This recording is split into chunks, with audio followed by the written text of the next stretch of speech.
आता सगळ्या घडामोडी सविस्तर पाहूयात। मराठा आरक्षणासाठी मंत्रिमंडळ उपसमितीची बैठक सुरू आहे। मराठा आरक्षणाबाबत सरकार निर्णय घेणार का याकडे सगळ्यांचं लक्ष आहे। मंत्री राधाकृष्ण विखे पाटील यांच्या अध्यक्षतेखाली बैठक सुरू आहे। पंढरपूरमधून मंत्री चंद्रकांत पाटील बैठकीला ऑनलाईन उपस्थित आहेत। मंत्री चंद्रकांत पाटील यांनी मंत्रिमंडळ उपसमितीच्या बैठकीला ऑनलाईन हजेरी लावली आहे। मराठा आरक्षणासाठी मंत्रिमंडळ उपसमितीची बैठक सुरू झालेली आहे। मराठा आरक्षणाबाबत सरकार काय निर्णय घेते याकडे सगळ्यांचं लक्ष लागलेलं आहे।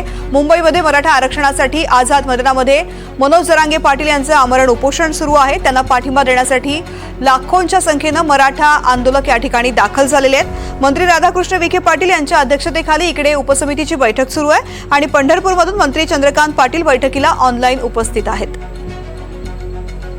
सागर कुलकर्णी या बैठकीसंदर्भातली माहिती देत आहेत। सागर,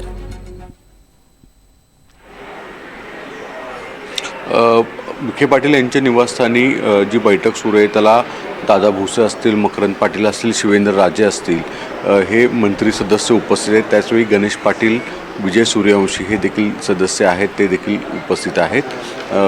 विधी व न्याय विभागाचे काही अधिकारी देखील उपस्थित आहेत। मुळात मुद्दा आहे की जरांगेंकडे आज जो प्रस्ताव नव्याने दिला जाईल त्या अनुषंगाने चर्चा होणार आहे।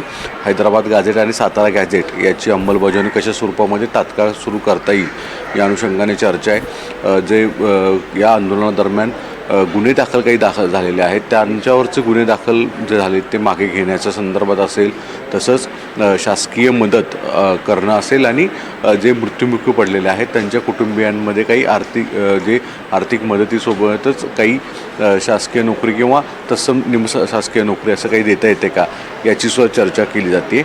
अर्थात जरांगे यांच्याकडे यातले काही सदस्य हे दुपारनंतरनं भेटीला जातील असं अपेक्षित वर्तवली जाते। या भेटीच्या दरम्यान जरांगेंना शासनाकडचा नवीन मंत्री उपसमितीची जी चर्चा होती त्या अनुषंगाने काही प्रस्ताव मांडला जाईल आणि मग जरांगे हे त्यावर काय भूमिका घेतात हे देखील पाहणं गरजेचं आहे। अर्थात गेले 2 दिवसापासून जरांगे समर्थक जे आहेत, मराठा समर्थक आहेत, ते मुंबईमध्ये ज्या पद्धतीने धुडगूस घालतायत, वेगवेगळ्या ठिकाणी ज्या पद्धतीने कृती करतायत याच्यावरनं मात्र कायदा व सुव्यवस्थेचा प्रश्न उपस्थित होण्याची शक्यता अधिक आहे आणि हे आंदोलन लवकरात लवकर संपवण्याचा प्रयत्न शासनाचा आहे। शासनाच्या वतीने सुद्धा आता आपण काही पाहिलं की दादा भुसे यांची प्रतिक्रिया होती काही वेळांपूर्वी, तसंच इतरही मंत्र्यांनी यापूर्वी प्रतिक्रिया दिलेल्या आहेत की सकारात्मक तोडगा काढण्याच्या दृष्टिकोनातून प्रयत्न सुरू होत आहेत आणि कुठे ना कुठेतरी जरांगेंना सुद्धा समजुतीने भूमिका घ्यावी लागणार आहे।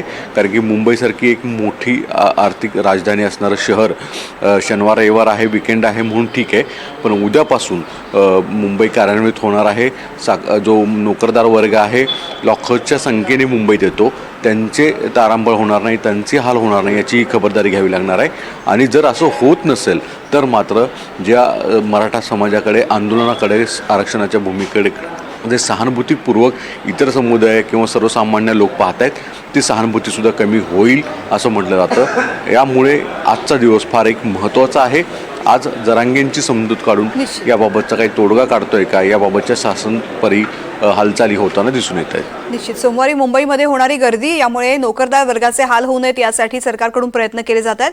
शिवाय या ठिकाणी हजारोंच्या संख्येने आंदोलक जे पोहोचलेले आहेत त्यांनाही त्रास होऊ नये असाही प्रयत्न आहे आणि याबरोबरच मनोज जरांगे पाटील यांचं आमरण उपोषण लवकरात लवकर थांबावं यासाठी सरकार निश्चितच प्रयत्न करत आहे। या बैठकीसंदर्भातले अपडेट्स घेत राहू। तुर्तास धन्यवाद संपूर्ण माहिती करता।